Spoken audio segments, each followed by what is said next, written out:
रुरु मृग के चर्म का वस्त्र धारण करने वाले ब्राह्मणों से घिरे हुए भीमसेन और अर्जुन द्रौपदी को लेकर आगे बढ़े।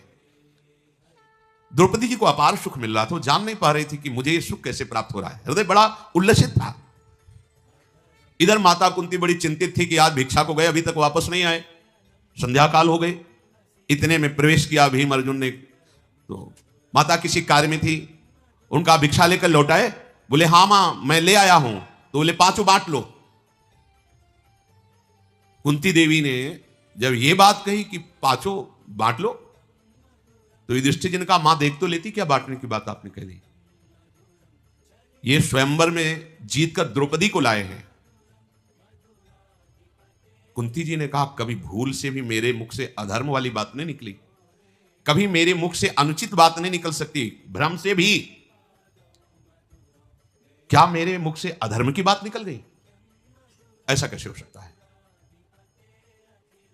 बेटा ये द्रुपद कन्या कोई वस्तु तो है नहीं कि 5 में विभाजित कर दी जाए। ये मैंने लगता है भूल से उत्तर दे दिया।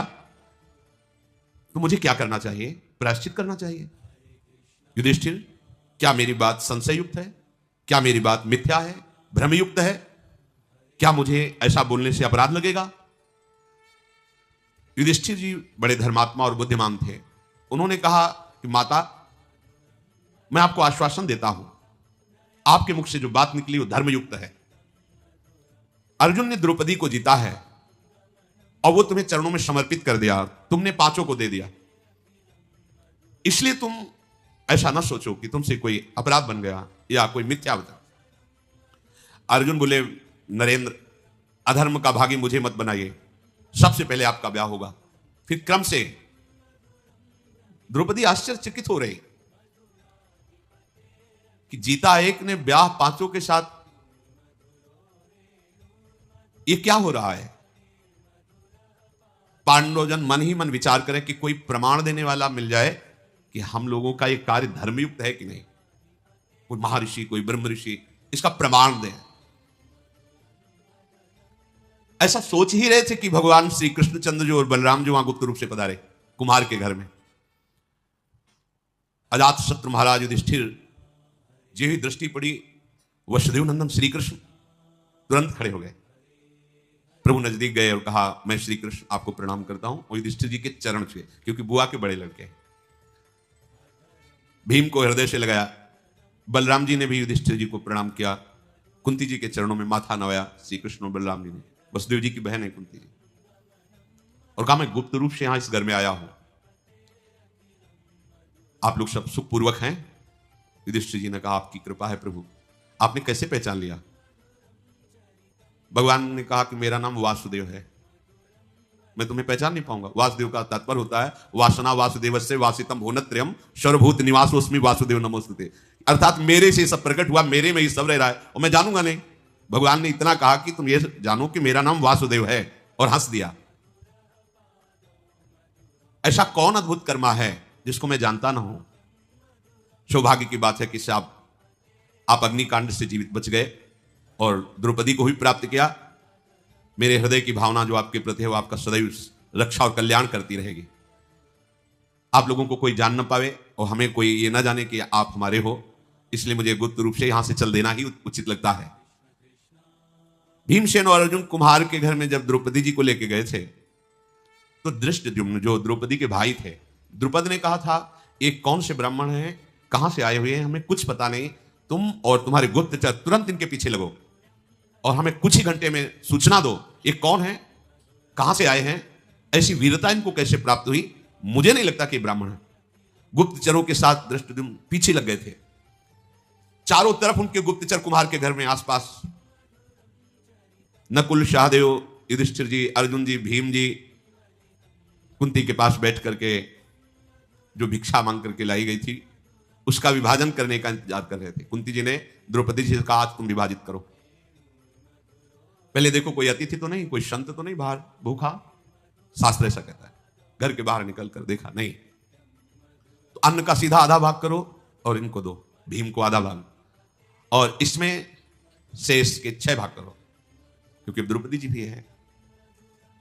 4 पांडवों में, 5वीं कुंती जी, 6वीं द्रौपदी, भीम को आधा भाग। जब शब पा रहे थे उसके बाद द्रौपदी जी ने बचा हुआ जो शेष भाग था उसे पाया। फिर जब सब प्रसाद पा चुके बैठ करके बातें शुरू हुई, यही सुनने के लिए गुप्तचर और धृष्टद्युम्न उनके भाई वो वीर गाथाएं अपने पिता पांडु महाराज की और भी बातें, सब राजधर्म से युक्त बातें कर रहे थे।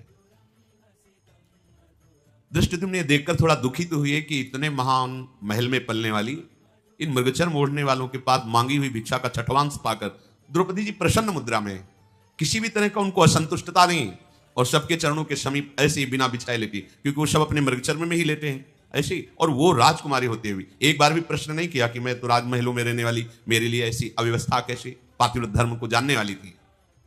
धृष्टद्युम्न तुरंत जाकर के द्रुपद को सूचना दी, महाराज हमारे गुप्तचरों द्वारा और हमारे द्वारा जो परीक्षण हुआ उस 100% वो ब्राह्मण नहीं है। उनकी वार्ता, उनकी चेष्टा, उनकी संगोष्ठी ये बताती है कि कोई महावीर हैं। द्रुपद राज ने तुरंत एक दूत को भेजा और कहा जाओ उनको कहो कि महल में तुम्हारा द्रौपदी के साथ स्वागत करने के लिए हम व्याकुल हैं, आप आइए और यहां प्रसाद पाइए, मेरी पुत्री कृष्णा को भी यहां लाइए। राजा द्रुपद के कहने पर तत्काल कुंती सहित पांचों पांडव महल की तरफ चले। परीक्षा के लिए उन्होंने महल में प्रवेश करते समय कुछ ग्रंथ रखवाए, कुछ युद्ध की सामग्रियां रखवाई, कुछ अन्न के विभाग करके रखवाए, बहुत सी, और स्वयं खड़े होकर देख रहे थे। जब पांडवजन वहां से निकले तो दृष्टि पड़ी, भीम भयंकर गदा उठा के देखता, अर्जुन धनुष पर प्रत्यंचा चढ़ाते हैं, नकुल सहदेव तलवार को मुठ पकड़ के भाला लेकर युधिष्ठिर देख, किसी और तरफ नहीं देखा, सीधे गए। उच्च सिंहासनों को सजा के रखा था, जाके गर्व से बैठ गए क्रम के अनुसार। महाराज को निश्चित हो गया अगर ब्राह्मण होते तो संकोच होता इन सिंहासनों पर बैठने के लिए, बिल्कुल संकोच नहीं, और जैसे बैठने की प्रक्रिया होती राजाओं की उसी तरह बैठे हैं, और युद्ध की सामग्री पर इनकी दृष्टि गई, इसलिए मैं पक्का कह सकता हूं कि ये क्षत्रिय राजकुमार ही है। द्रुपद जी प्रसन्न होकर के आए और कहा कि देखो अब छुपाना नहीं, मेरा हृदय कहता है कि तुम पांडवजन ही हो, क्योंकि हमने परीक्षा लेके भी देखा और मेरा हृदय ऐसा कह रहा है कि तुम पांडव, तुम ब्राह्मण नहीं हो। क्या आप कृपा करके अपना परिचय दे सकते हो जिससे मेरा संशय छूट जाए? महाराज द्रुपद के ऐसा कहने पर महाराज युधिष्ठिर ने कहा, पांचाल राज नरेश, ये तुम्हारी कन्या जिसको प्राप्त होना चाहिए उसी को प्राप्त है। अर्जुन ने विजय प्राप्त की, मेरा नाम युधिष्ठिर, यह महाबलशाली भीम, ये नकुल सहदेव और ये पूज्य माता मेरी कुंती है। अपार सुख मिला महाराज द्रुपद को कि जो मेरा मनोयोग था भगवान ने उसे पूर्ण किया, नहीं तो मैं परेशान हो रहा था कि ऐसा कैसे हो सकता है कि कोई इतना प्रवीण ब्राह्मण होकर के ऐसे। युधिष्ठिर ने कहा फिर भी महाराज आपको हमने बता दिया, पर आपको प्रश्न करने का अधिकार नहीं था, क्योंकि आपने वहां कोई जात पक्ष नहीं लिखाया था, आपने केवल लक्ष्य भेद शर्त रखी थी, वैसे आपका पूछने का अधिकार नहीं था, क्योंकि लक्ष्य भेद करके ही द्रौपदी को प्राप्त किया, कोई आपसे दान नहीं लिया, आपसे प्रार्थना नहीं की, पर आपने प्रेम पूर्वक पूछा इसलिए उत्तर दे दिया। तदनंतर महातेजस्वी पांडु कुमारों को सुंदर भोजन पवाया गया। युधिष्ठिर जी ने कहा कि आगे की अब बात आप क्या सोचे हुए द्रुपद जी से। द्रुपद जी ने कहा कि आप पांच में से कोई एक द्रौपदी का वर्ण कर सकता है, क्योंकि अर्जुन जी ने जीता है, चाहे अर्जुन, चाहे आप, चाहे भीम, नकुल या सहदेव, कोई एक राजकुमार हमारी पुत्री से, हम ब्राह्मणों को बुला के रखा है, हम पाणी ग्रहण संस्कार धर्मयुक्त कर देंगे। युधिष्ठिर जी ने कहा आपने सुना नहीं हमारी बात? क्या, मेरी माता ने आदेश किया पांचों के साथ ब्याह होगा, मैं पांचों द्रौपदी के साथ ब्याह करूंगा और विधि पूर्वक करूंगा और धर्म युक्त करूंगा। द्रौपदी हम पांचों की पटरानी बनेगी।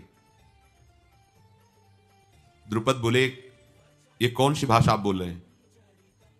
बहुत सी रानियां एक राजा की होती है ये तो प्रमाण, लेकिन एक रानी के बहुत से पति होते हैं, ऐसा तो कभी हमने कहीं धर्म में नहीं सुना, शास्त्रों में नहीं सुना। तुम धर्म के ज्ञाता हो, पवित्र बुद्धि रखते हो, तुम लोक और वेद के विरुद्ध ये अधर्म की बात कैसे बोल दी? युधिष्ठिर जी ने कहा धर्म का स्वरूप बड़ा सूक्ष्म है, आपको पूरा ज्ञान नहीं है। पूर्व काल में प्रचेतागण 10 और उनकी पत्नी 1, आपको पता है, जिसमें हमारे पूर्वज गए हैं उस मार्ग का अनुसरण करना अधर्म नहीं कहा जा सकता। राजन, ये भी धर्म है।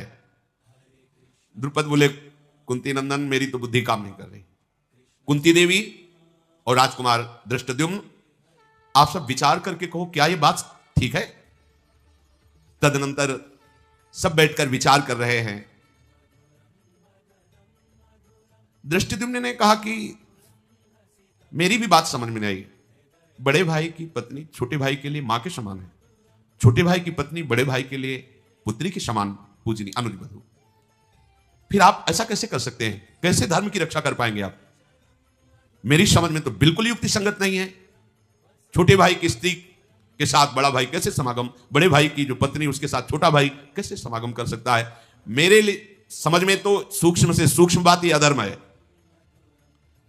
युधिष्ठिर जी ने कहा, मेरी वाणी कभी असत्य नहीं बोलती, मेरी बुद्धि स्वप्न में भी अधर्म को स्वीकार नहीं करती, और मेरा मन इस बात में राजी है, इसलिए परम धर्म है।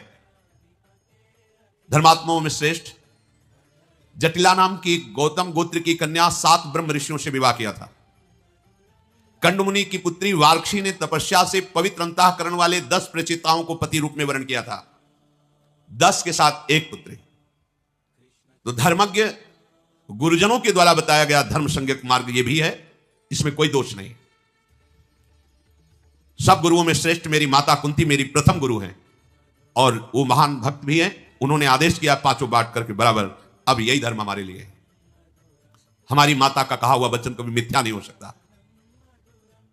ये सब बात चल ही रही थी कि इतने में भगवान व्यास देव जी पधारे। सब आनंद से मुकर उनका अर्घपाद्य आदि से पूजन किया। बैठाओ का प्रभु। द्रुपद जी ने कहा कि ये समस्या है। भगवान व्यास देव जी ने कहा, ये जो महाराज युधिष्ठिर बोल रहे हैं ये धर्म है, ऐसा विधान है। द्रुपद, तुमसे हम एकांत में बात करना चाहते हैं। हाथ पकड़ा भगवान व्यास देव जी ने, द्रुपद को एकांत में ले गए और कहा, तुम सब हमारी प्रतीक्षा करो। भगवान व्यास देव जी ने द्रुपद से कहा कि एक बार की बात है कि एक तपोवन में एक मुनि कन्या भारी तपस्या से युक्त होकर भगवान शंकर को प्रसन्न किया, और महादेव जी जब प्रकट हुए तो उसने 5 बार पति की मांग की। धर्मात्मा पति प्राप्त हो, सत्यवादी पति प्राप्त हो, महाबली पति प्राप्त, आदि आदि।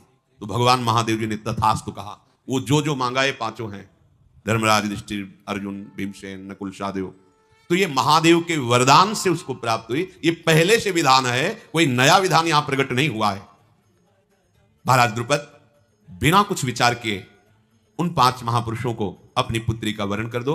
ब्रह्मा जी ने पहले से ही ये विधान रच रखा है, ये अधर्म नहीं है। भगवान व्यास देव जी ने ऐसा उपदेश किया। महाराज द्रुपद ने ब्राह्मणों के द्वारा जो पाणी ग्रहण संस्कार की प्रक्रिया है उससे पांडवों का ब्याह